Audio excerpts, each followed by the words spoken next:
Tell me, were you born on the creek? I was on the creek when I was 9 years old. How did you get to the creek? Everybody was fishermen, and my friends owned at the mouth had the camp there. Jay Woods had was But your parents moved there to my the. parents moved on 3404 Dewey Street. That's right by the Buck Stadium, right Well, there. how did you get to the creek? Because all the everybody on that area fished. So 9 years old, you were fishing there. What I did when I was 9 years old was I'd take and put the nets on the boat because we had little nets, and you had to rack them every day or they rotted. So in the morning I'd rack the nets when they come in from fishing, and at night when they went I'd boat the nets. And only 9 years old. And I couldn't go. They wouldn't take me fishing. Okay, so Uh, was your daddy fisherman or anything? no, he was How did you get mixed up with them, the fishermen?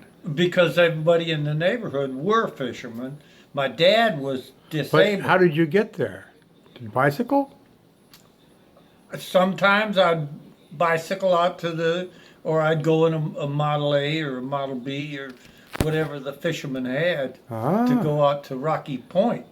okay. And, that's where I started. Rocky Point was where the Coast Guard used to have they patrolled Yeah. out there. So that's where I went first. Then I went to the mouth of Rocky Creek. That was later. I must have been 11 by then or 12. Uh-huh. And Jay Woods had the camp out there at the time, and I fished with Wallace Hopper. And Okay. he was a one netter. He didn't fish with the crew. Then I fished with Robles, the crew there, and I fished with the Ballesta crew and Linton, and then finally I fished myself. Well, how did you start? How did I start fishing? All totally. Wallace Hopper, I knew him. He lived in the same, in that same area, and he took me on his shoulders because my dad was a First World War veteran and was disabled. And when we come to Florida, he couldn't.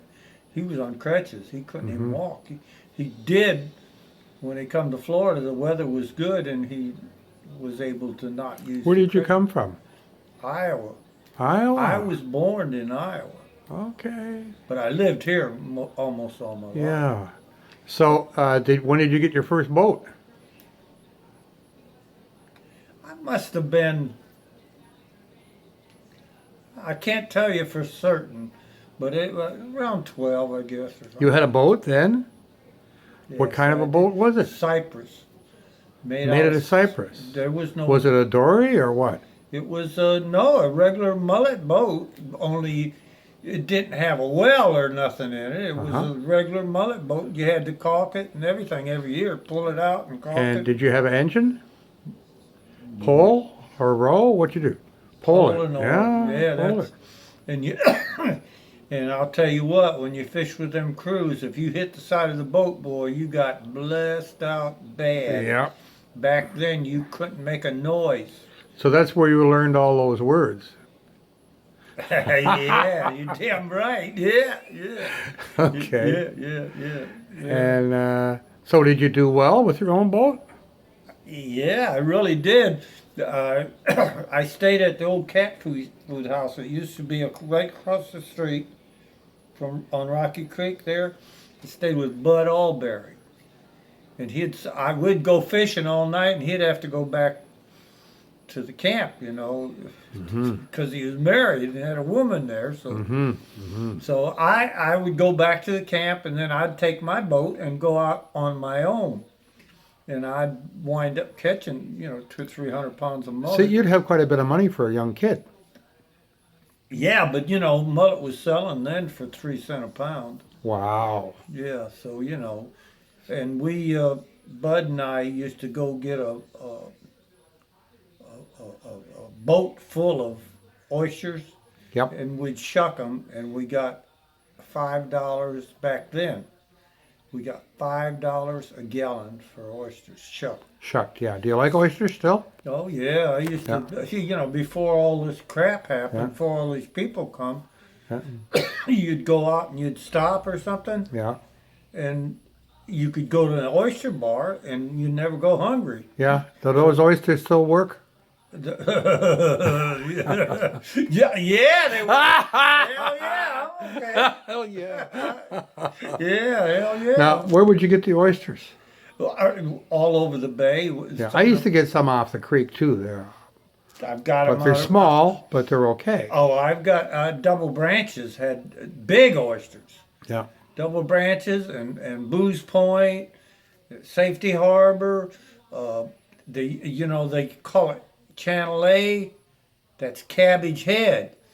A good friend of mine. His name was Johnny Dillon. We named it the Dillon Wilson Bar.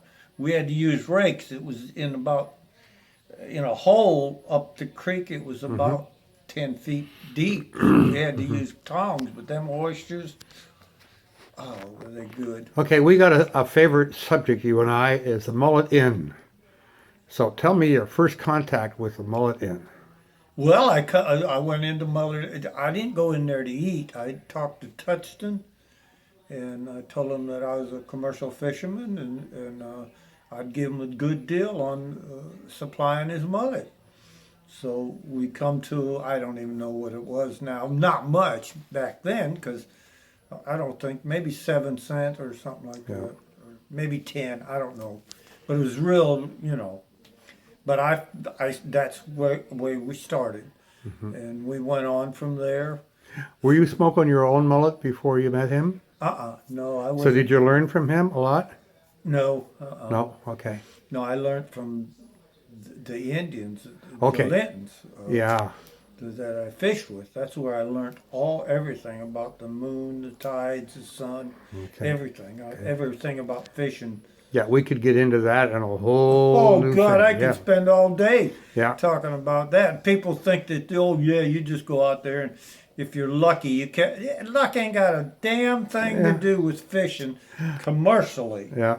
It might be that you can have some luck with a hook and line, but when you commercial fish, it's premeditated because if you know what you're doing, now you. Well, it's an art and a science that you learn, and it takes a long time to get all the nuances of it. The tide. is And very everything important. changes every year. Yeah. It all changes. Yeah. Not all of it, but the basics stay the same. But the moon. But with your tides, things change. They shift. The sand shifts, all the time. Yeah. Who's that? One of your girlfriends. Yeah, it is. I got a customer here, so why don't you call me later? Huh? Yeah, I'm busy. Call me in about a half hour or something. Oh, okay. Call me after about a half hour. Goodbye. Those girls are always bothering you, Charlie. Not a lot, but I have some, Okay. Let's talk a little bit about your work with the Mullet Inn. Well, I stayed with them, and then I don't know exactly. A lot of this stuff I've Yeah. But for a few something years, yeah, everybody who had mullet at the Mullet Inn, it was your mullet. they ate my mullet. That's Yeah, right, what I yeah, caught. That's yeah. for sure. And after we had a disagreement on the price, is what it was. Yeah. So I put my fish back in my tubs and took them.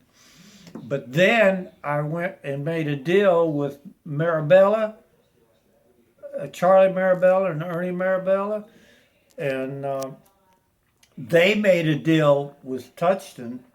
So every mullet that was ate at the Mullet Inn probably was caught by me because I sold the fish to Marabella. Marabella sold the fish to Touchton. And made a little profit too. Yeah, she made a profit too because I refused Yeah. to fish for him anymore So, because how did you move on to the creek? Because I used to canoe past your place there years ago. what happened, I was at Rocky Point, and Jay Wood's son, a lightning hit the anchor on a clinker built boat, and he was sitting on the motor box, and the lightning come and made him crisp like coal. Wow. And the anchor the lightning knocked the anchor overboard, and the boat went in a circle, and Jay Woods had to go out in a skiff to get him, and they took him over to the causeway, and he was He was smoked. he was smoked bad, Yeah. and that's when he wanted to leave. Jay Woods left, and he wanted me to buy the place there. Ah. And so I did, and it wasn't. I don't know. It wasn't. I didn't have no $1 million or anything like that, so it wasn't a lot. But that's how I got to camp. Yeah. Well, I used to canoe underneath your fish house. Oh yeah, Yeah. yeah, That's 35 years ago. yeah, I didn't know you then, yeah, yeah. Well, but George told me about a little bit about you. yeah. Yeah, and then met you by accident many years ago by seeing your sign out there. Yeah, every Yeah, now. that's quite a while ago. Yeah. I couldn't find my way over here because Pat normally drives, Oh, and I spent 10 minutes on the next street up there looking for you and wondering where the hell you went. Your house was gone. no, this damn house is still here. Yeah, It's been yeah, here yeah. since 1960. Yeah. Oh, there's some mullet right there. Yep. Yeah, That's- what's left. Yeah, and that's on a piece of Mullet Inn newspaper. Yeah. Yeah. Oh, yeah. A lot of customers that come here and get mullet from me, they talk about the Mullet Inn and wish they had another Mullet Yeah, Inn. well, that property now is something else. I forget what's there, parking lot or something. Yeah. But I remember when that closed down, and they built something else there. I don't know what. I think They took they all called- that land and did something with it. I think Yeah, I the think they called county it bought it. Rudy's or something after Mullet Inn was gone or something. Oh, Or maybe not. I don't know exactly what happened. But it's gone now. It's part of the road now, I believe. Yeah. You know, Well, all the old timers will remember the Mullet Inn from Tampa. That was a very famous place. absolutely. Yeah. I get them all the time that come here, and my son-in-law, they all remember. They remember how they went with their father. And they'd get the smoked shrimp because he smoked a lot of Yep. shrimp too. Yep. And the mullet, everybody went there. Yeah. Oh, anybody that is an old Tampa person Yep. will tell you. But oh, you Mullet in? Oh yeah. Yeah. They all went. Matter of fact, I think she might have died because she stopped coming to the seniors. She was one of the servers at the Mullet Inn, and I got talking with her, and she said, "Oh yeah, Charlie, I remember you used to bring fish here all the time." Yeah, yeah, she was old. She worked for Touchton for years. I remember they used to call mullet Lisa. Thought that was kind of weird. I ordered it one time in some restaurant to try it because I like all kinds of fish. And it wasn't done well, so I didn't like it. But I had no idea it was mullet, although it looked a little like a mullet. Yeah. But, mullet, if it's not smoked properly, has a bit of a skunky taste, right? Yeah, you got to know what you're doing. Yeah. Yeah, anybody can get a smoker and Yeah. smoke, but that don't make Do the you mullet use good. lemon or lime? Hmm? Do you use lemon or lime? Yeah. Yeah, you got it. I don't use lemon. You use lime or sour orange? Italian limes. Okay. I have an Italian lime tree right here. And That's the secret to any fish, really. They marry up and pair so well. Yeah. if you get Italian lime and mix it with your sauce or whatever that's the main ingredient. Yeah. There's a lot of other stuff that you want to put in there, but see, mine are ready now. I'll be squeezing all of them, and I got the exact amount for the amount of sauce that I use, and I make them up, and I freeze them, Yeah. and then till the next year, and then the next year I'll do the same thing. Yeah. Over in the islands, there's mullet there, of course, same as here. And I lived in Bahamas for 5 years, but they don't eat it there. They say it's okay smoked, but you can go on the dock and spear them. I mean, but they don't touch them. They like all kinds of other fish. Yeah, because they got some. Well, Texas don't eat mullet either. The state of Texas, they don't. And there's something about the mullet there, but you know what? When them mullet go out and spawn on them rocks, they may come back to Texas, Mexico, Florida, Alabama. When they go out there, it depends on the weather where they're going to come back. Just because a mullet goes out here from Clearwater through them passes and go off, that don't mean that they're going to come back here. Yeah. They could come back to any state. Yeah. They're like in a bathtub out there. Yeah. In the northern Bahamas, I never saw anybody smoking fish there. I don't know why. And they don't seem to like tuna for some reason too. I don't know why. But they love grouper. Groupers, they're fish. Yeah, I used to go to the Bahamas all the time. I worked for Ravenetti. He was the mafia boss for the Bahamas, and I'd fly under the radar into the Bahamas, and then it's mostly English there. Yep. And I would work on all them cabins and stuff. I don't know what they got there now, but that was back in the 60s. Early 60s, I think. That's when I'd fly in there with my tools and everything, and then I could work as long as I wanted, and it was cash money. There was no taxes, on it or anything like that. Yep. Getting back to Tampa Bay, I had a friend who had a shrimp boat, and he would shrimp in the north part of Tampa Bay. And he did that for several years. I used to go out with him at night. Oh, you're talking about on Rocky Creek? Yeah? Oh, yeah. He's The Geisha he's was his boat. he is all ate up, I think, right now with cancer, I think. Well, I haven't been in touch with him for quite a few years. Yeah. I seen his wife about 6 months ago or something. Okay. And that's what she told me. Geisha was his boat. Yeah, it was Roy, my boy, my mate, that I get fish from now whenever I want them. He shrimped with him for a while out there. Yeah. I went out, and it was caught a lot of trout in the net. And butterfish, yeah. And I took some home, but he would throw them over, but they were kind of mushy. Yeah, well, that's the problem with the bycatch of shrimping is horrendous. Amazing. I had no idea until I went out with him. You found out, didn't you? Yep. Yeah, the juvenile fish, they can really decimate. Yep. They just drag up everything. That's right. They can. Yeah. When them little butterfish are out there, man, God Almighty, they'll bring in 50 pounds of shrimp and 500 pounds of them little juvenile butterfish and little trout, like you're talking about. Mostly little ones. They don't get the big trout. Usually they get the little trout, and a lot of it's summer trout. Yeah. But they really, you know what?